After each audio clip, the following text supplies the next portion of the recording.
Are your plants dying even though you're watering them? Do your tomato plants look beautiful but never produce? Does your garden start strong but then fizzles out by July? None of these things mean that you're bad at gardening, but it does mean that you might be missing one critical little detail. Today I'm going to be going over your most common beginner gardening questions, and one of these might completely change your results this season. So what this video covers is a beginner setup, a simple backyard setup, and we're not going to be going over anything really expensive.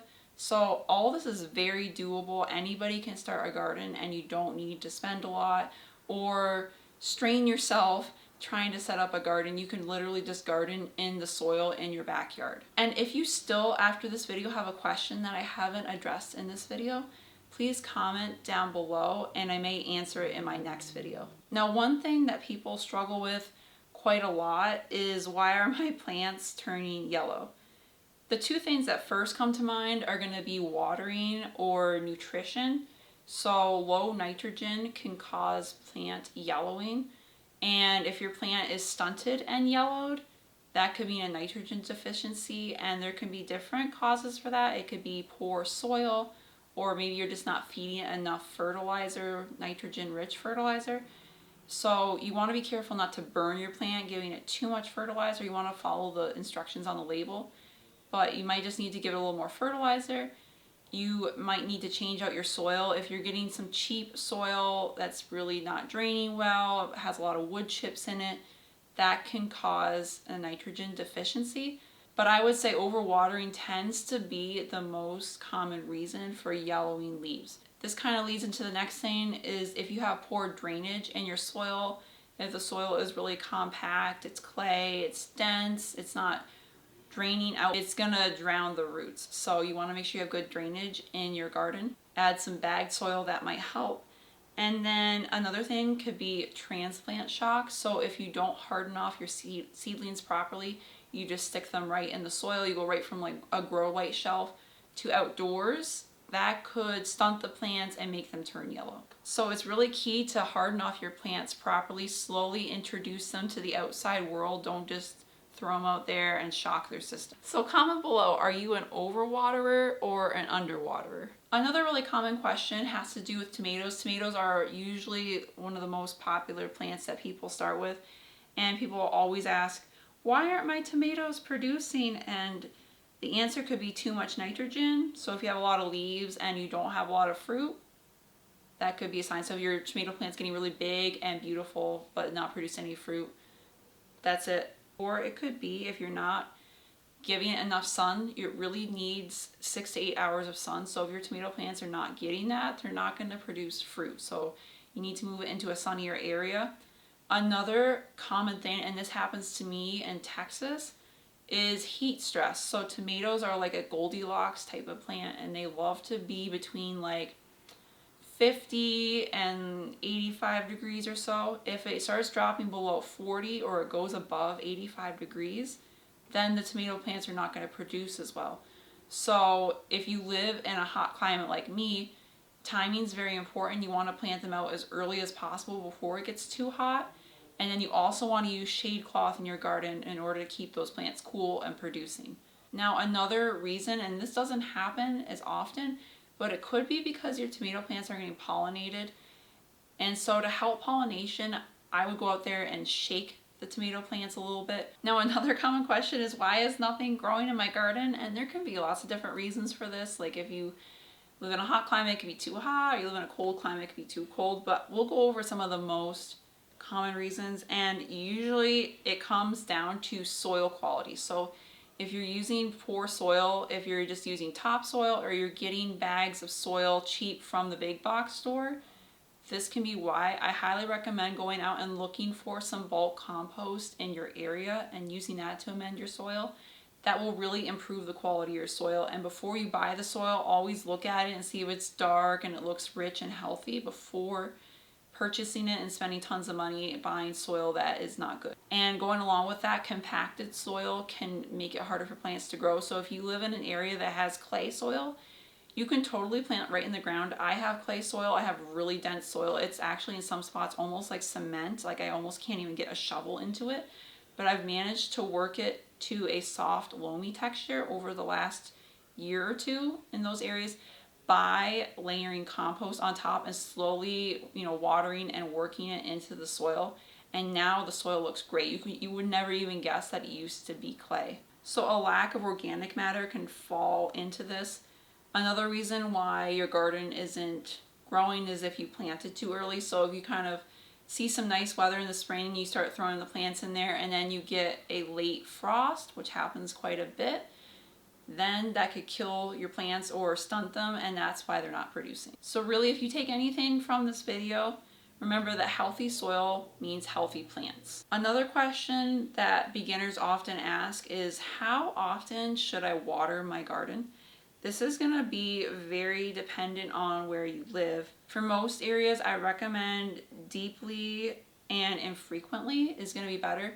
However, though, if you live in the south like me, you need to water every day, sometimes even twice a day. And if you're wondering when to water, the best tool you can use is actually just taking your fingers and like sticking them down in the soil. And then if the first inch or so is dry, that means you need to water. Now, mulch can reduce your watering needs dramatically, but what I recommend is my close space gardening method. So if you've read my book, you'll know I recommend close space gardening.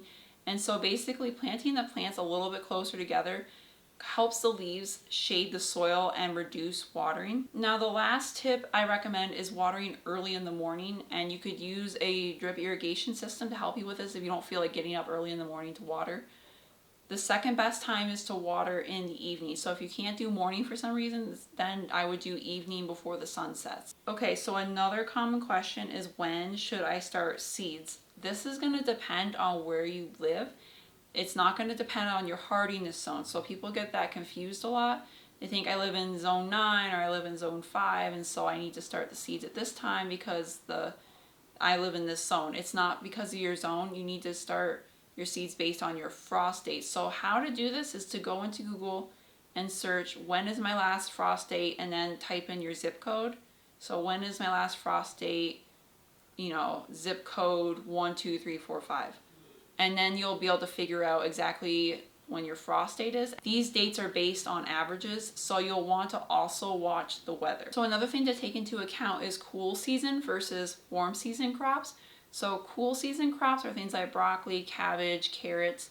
Those can grow in cooler temperatures. They can survive below freezing, but things like tomatoes and peppers, eggplants, those can't survive below freezing. They really need to be above 35, 40 degrees in order to survive. And in the case of peppers, I would say maybe 45, 50 degrees is their tolerance point. So it depends on your climate and weather, but the cool season crops can go in first. Now, when planting your garden, it's important to take into account whether or not the seed needs to be directly sowed into the garden soil or if it needs to be transplanted. So transplants are going to be things like eggplants, peppers, tomatoes. Those need an earlier start because they take a really long time to grow. Whereas things like corn or peas and beans, those need to be directly sown because they don't transplant very well. So another question I get a lot is, how do I stop pests naturally?